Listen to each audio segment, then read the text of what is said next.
เรียนจอบผิด0-0 1-4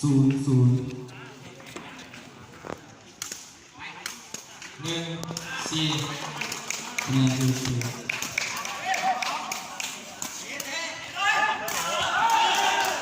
คะแนนเป็น1-0เปลี่ยนเสิร์ฟคะแนนนี่แล้วก็1-4-2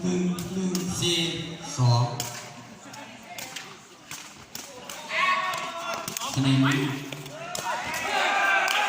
คะแนนเป็น2-1ออกคะแนนเป็น4-3 2-2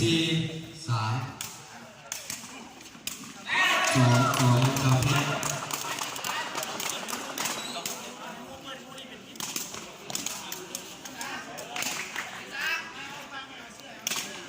แล้วก็5-3คะแนนดี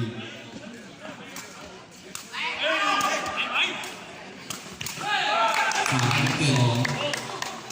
เปลี่ยนเสิร์ฟ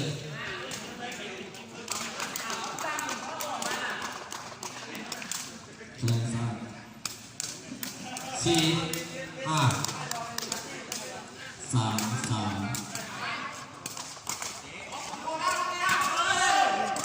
ะแนนจอดเพชรคะแนนอีกเกมแล้วก็4-6ดีคะแนนเกิด4-3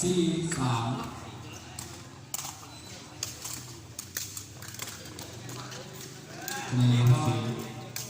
5-6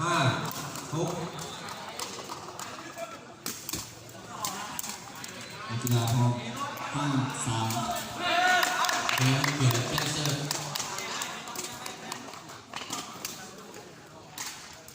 คะแนนแล้วก็6-3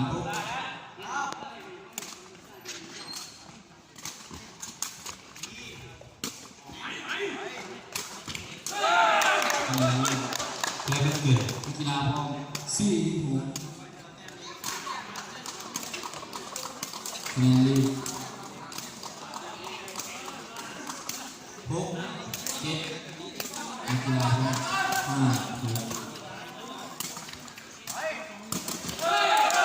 แล้วเกิด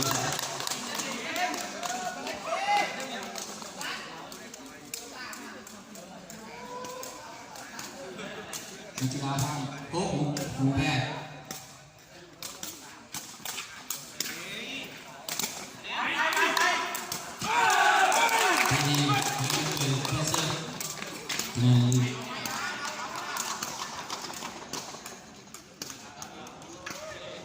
นักกีฬาพร้อม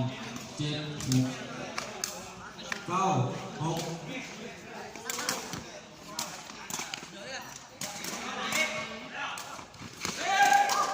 แล้วจอดเพชรคะแนน4 9-7นักกีฬาพร้อม7-7没弄这样的吧？คะแนนลี9-8นักกีฬาพร้อม8-7เปลี่ยนเสิร์ฟ9-9คะแนนลีนั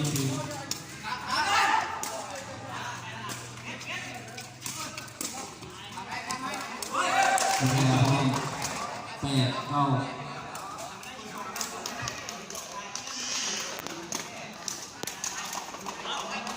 ออกคะแนนลี你做哪个啊？ 9-9นักกีฬาเป็นแก่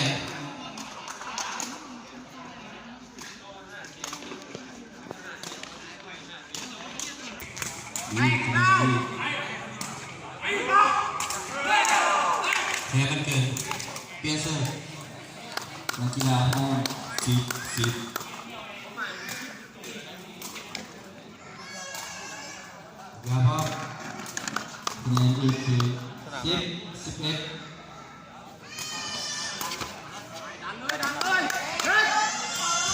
นักกีฬาปีนแดง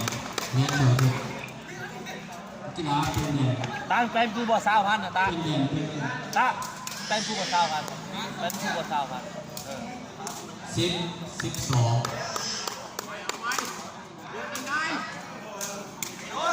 กีฬาพ่อ11 10แพ้จอ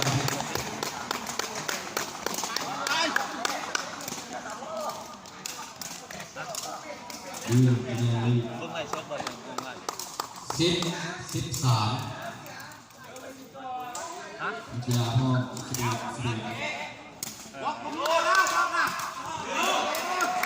แพ้สุดเลยเป็นแดงลี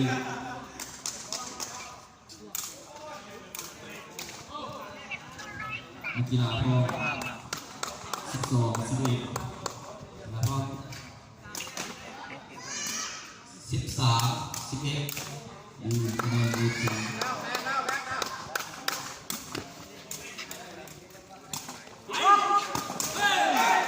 กีฬาพ่อได้เจอ12 บอลนี่คือบ่เตะบ่เตะ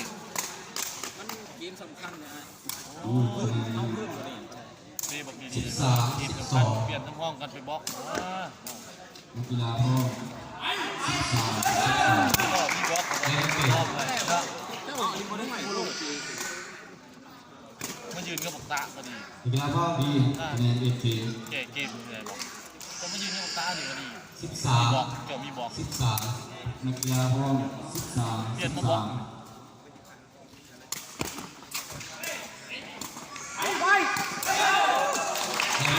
คะแนนเอที ก็ผิดแล้วเต็มที่ นักกีฬาพ่อ14 13 เสียออกคะแนนจบเป็นนักกีฬาพ่อ14 แล้วก็14 คะแนนลีดนักกีฬาพ่อ14 คะแนนจบเป็น ลองขึ้นหรือว่าต้องมา คะแนนลีดแล้วก็ มันเต็มมัน 14นักกีฬาพ่อ15 16 14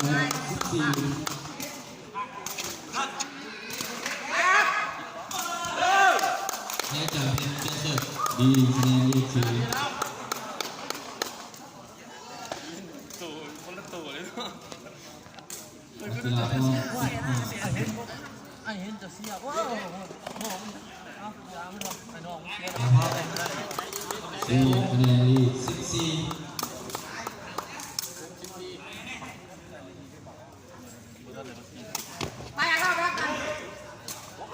กีฬาพ่อกีฬาตีเลย15 ตะบล็อกเพื่อนเดียวพุ่งเดียว เสียคะแนนลีด16 15นักกีฬาพ่อ18 15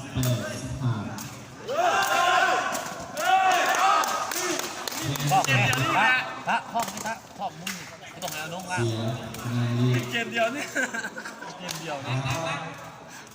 17 15นักกีฬาพ่อ19 15